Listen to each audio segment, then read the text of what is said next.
नमस्कार बंधुरा सोमा किचेने सबाइके स्वागत। आज के आमी आपनादेर सामने निये चले एसेछि एकटा निरामिष रेसिपि। पटल और आलू दिए एकटा पोस्त और सर्षे बाटा दिए झाल बानिये देखाबो। এই নিরামিষের দিনগুলোতে এরকম বানিয়ে নিলে কিন্তু খেতে অসাধারণ লাগে। আমার ভিডিওটা প্রথম থেকে শেষ পর্যন্ত দেখার অনুরোধ রইল।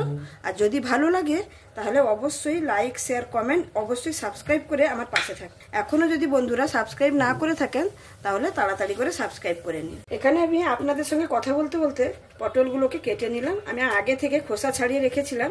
আর পটলগুলো একদম নরম দেখে আমি আর এটাকে 4 ভাগ করলাম না, খালি এরকম 2 টুকরো করে নিলাম। আলুগুলোকেও আমি সেম পদ্ধতিতে একটু লম্বা লম্বা করে কেটে নেব এরকম করে। এই রেসিপিটা গরম ভাতের সঙ্গে থাকলে কিন্তু অসাধারণ লাগে খেতে। আমি যেরকম করে বানাবো সেরকম করে যদি একবার বানিয়ে দেখতে পারেন।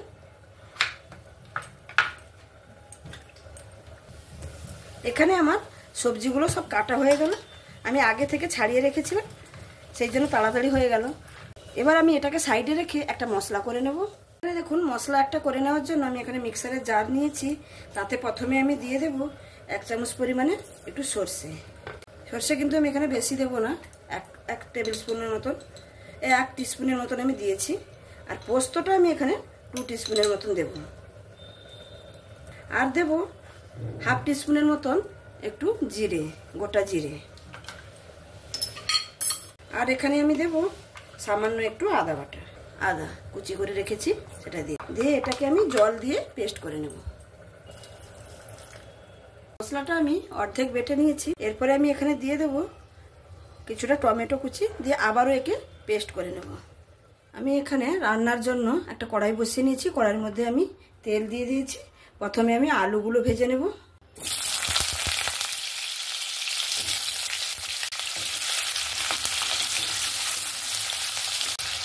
এবার আমি আলুর মধ্যে একটু লবণ দিয়ে দেব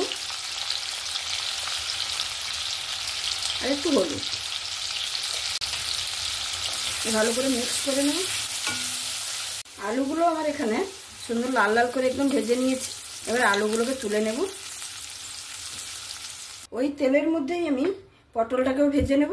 পটলটাকে ভাজার জন্য আগে একটু লবণ দিয়ে দেব।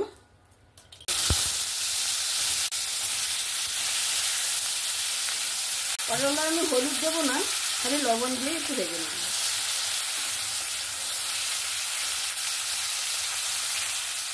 এবার পটলগুলো হালকা করে ভেজে নিয়েছি। এবার পটলগুলো তুলে নেব। এখানে আমি রান্নাটা করে নেওয়ার জন্য কড়াইটাকে ধুয়ে পরিষ্কার করে বসিয়ে দিয়েছি। পরিমাণ মতন এখানে তেলও দিয়ে দিয়েছি। তেলটা গরম হয়ে গেছে। এখানে আমি ফোড়নে দিচ্ছি 5 ফোড়ন। 5 ফোড়নের সঙ্গে সঙ্গে আমি এখানে সামান্য একটু পেঁয়াজ দিয়ে দিচ্ছি।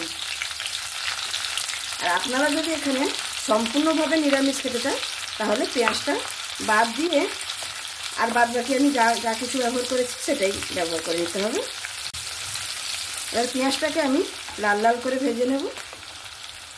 আর তার সঙ্গে দিয়ে দিচ্ছি 3-4টা কাঁচা লঙ্কা। এখানে আমার পেঁয়াজটা ভাজা হয়ে গেছে। এবার যে আমি মশলাটা করে রেখেছিলাম আদা, সর্ষে, পোস্ত আর টমেটো, এটা এখানে দিয়ে দেব।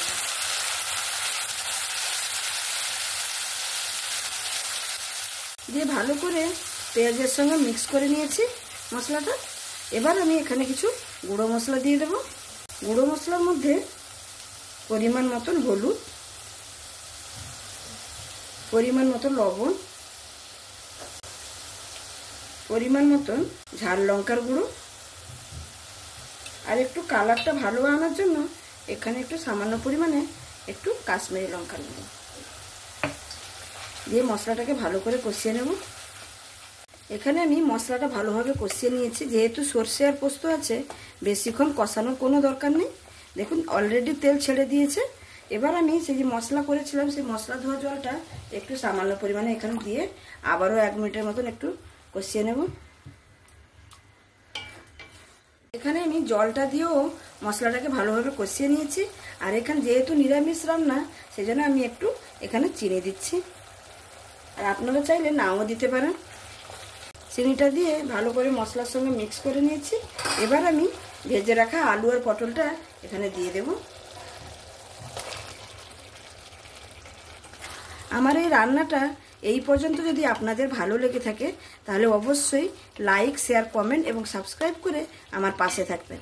যদি খুব ভালো লাগে তাহলে বন্ধুবান্ধবদের সঙ্গেও শেয়ার করার অনুরোধ রইল। আমি এখানে আলু আর পটলটা দিয়ে ভালো করে মশলার সঙ্গে মাখিয়ে নিয়েছি। এবার আমি ঢাকনা দিয়ে 2 মিনিটের মতো রেখে দেবো। এরকম অবস্থায় এরকম রেখে দিলে কি হবে, মশলাটা পটল আর আলুর মধ্যে সুন্দরভাবে ঢুকে যাবে। এখানে আমি 2 মিনিট মতো ঢাকা দিয়েছিলাম। এবার ঢাকনাটা খুলে নেব। দেখুন এখানে এত সুন্দর কালার এসছে। আবারও একবার নাড়াচাড়া করে নিয়ে পরিমাণ মতো জল দিয়ে দেব।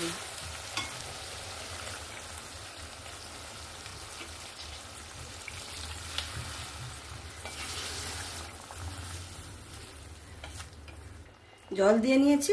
এবার আমি আবারও 5 থেকে 7 মিনিট মতো ঢাকা দিয়ে দেব। এখানে আমার 7 মিনিট হয়ে গেছে, আমি ঢাকা দিয়ে রেখেছিলাম। এবার ঢাকনাটা খুলে নিচ্ছি। দেখুন কত সুন্দর হয়েছে, দেখুন কালারটাও কত সুন্দর এসছে আর দেখতে কত সুন্দর হয়েছে দেখুন। এবার আমার রান্নাটা এখানে একদম কমপ্লিট। আমি এখানে একটু সামান্য ধনেপাতা দিয়ে এখানে নামিয়ে নেব।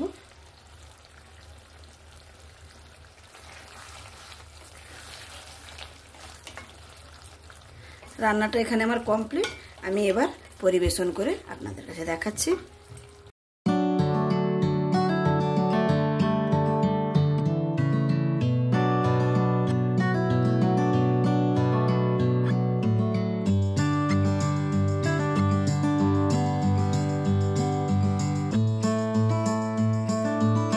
তাহলে বন্ধুরা দেখতেই পেলেন আমার এই রেসিপিটা।